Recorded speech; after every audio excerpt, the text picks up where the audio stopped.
Welcome to the Crimson Engine. My name is Rubidium. Today we are talking about improving as a filmmaker and why so many people, for whatever reason, feel stuck in their career progress, their creative progress. We're also going to look at the 10,000 hour rule and why it doesn't really apply to filmmakers.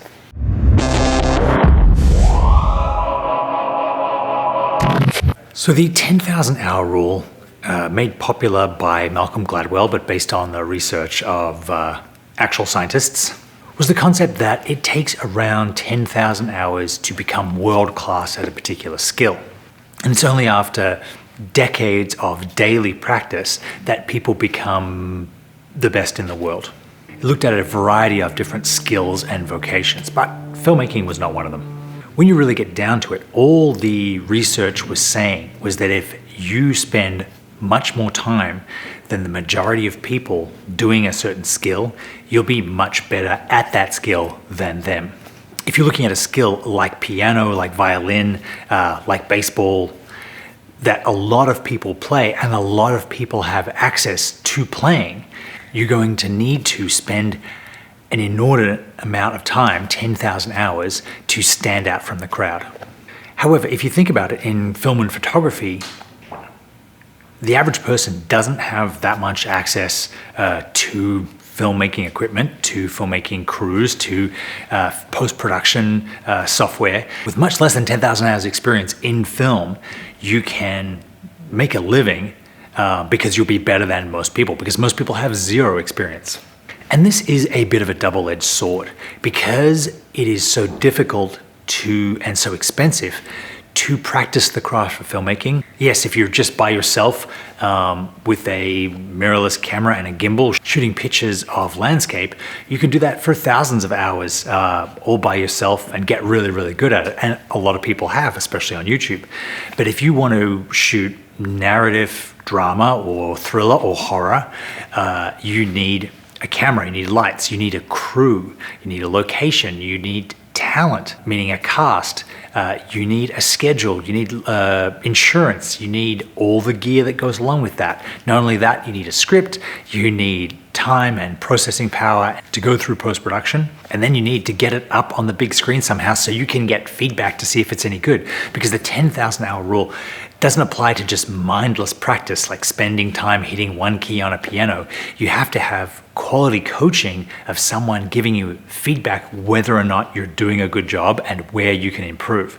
That is very difficult in creative things like filmmaking because the only way to get feedback is to make something and then screen it and see if anyone watches it, or show your film to someone whose opinion you trust and get feedback on that, which is also difficult, especially when you can have spent so much time on your project that any negative thing can be hard to hear. But ultimately, if you want to improve as a filmmaker, if you want to look back in years from now and see that your work gets better and better and better, you do need to spend a lot of time making films, and you need to expose yourself to real criticism of either the market, meaning who wants to watch your stuff, or critics that you either trust or don't trust that will give you feedback and let you do a better job next time.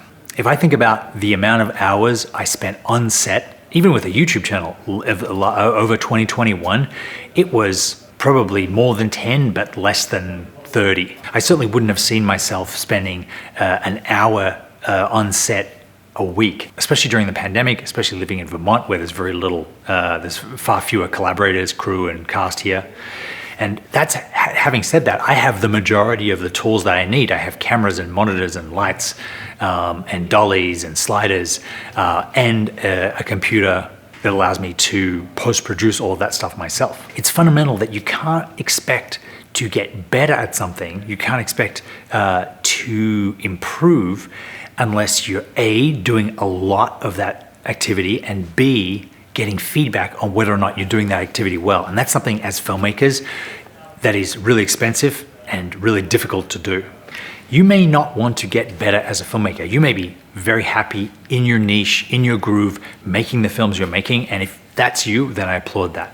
But for the rest of us, it really depends on us to, one, be out there shooting as often as we can, trying out every idea we can, gaining new skills, and using new equipment wherever and however we can, and then exposing that to an audience, and then taking that criticism to heart, saying, oh, okay, no one got this, or no one wanted to watch this, or people watched the first minute and then stopped.